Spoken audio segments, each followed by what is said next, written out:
అందరికీ నమస్కారం. ఈరోజు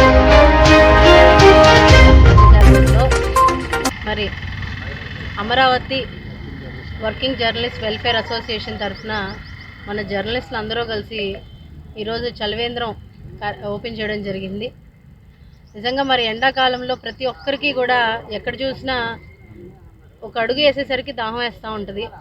అటువంటి దాహాన్ని తీర్చడానికి మన జర్నలిస్టులు అందరూ కూడా ఈరోజు ఒక చక్కటి చలివేంద్రాన్ని ఇక్కడ ఏర్పాటు చేసి అటు ఇటు తిరిగే ప్రజలందరికీ కూడా మంచినీటిని అందజేయడం, అలాగే ఈరోజు మొదటి రోజు కాబట్టి మజ్జిగ పంపిణీ కూడా పెట్టారు.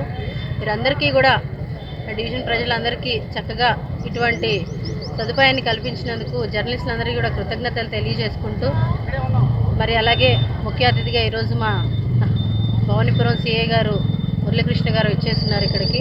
ఆయన కూడా ప్రత్యేక ధన్యవాదాలు తెలియజేసుకుంటూ, మరి ఈ 2 నెలల పాటు ప్రజల దాహాన్ని తీర్చడానికి ఎండబారిన పడకుండా తమ వంతు సాయంగా ఈ కార్యక్రమాన్ని ఏర్పాటు చేసినటువంటి ప్రతి ఒక్కరికి కూడా మీడియా మిత్రులందరికీ పేరు పేరున నా కృతజ్ఞతలు తెలియజేసుకుంటున్నాను. అమరావతి వర్కింగ్ జర్నలిస్టుల వెల్ఫేర్ అసోసియేషన్ మీడియా మిత్రులకి, అలాగే ఇక్కడ 42వ డివిజన్ కార్పొరేటర్ గారు అయినటువంటి శ్రీ చైతన్యారెడ్డి మేడం గారికి, మిత్రులందరికీ కూడా హృదయపూర్వక శుభాకాంక్షలు.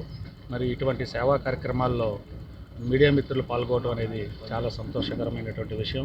ఈరోజు మరి ఇక్కడ ఈ కార్యక్రమం 42వ డివిజన్లో ఈ చలివేంద్రం ఏర్పాటు చేయడం అనేది హర్షించదగ్గ విషయం.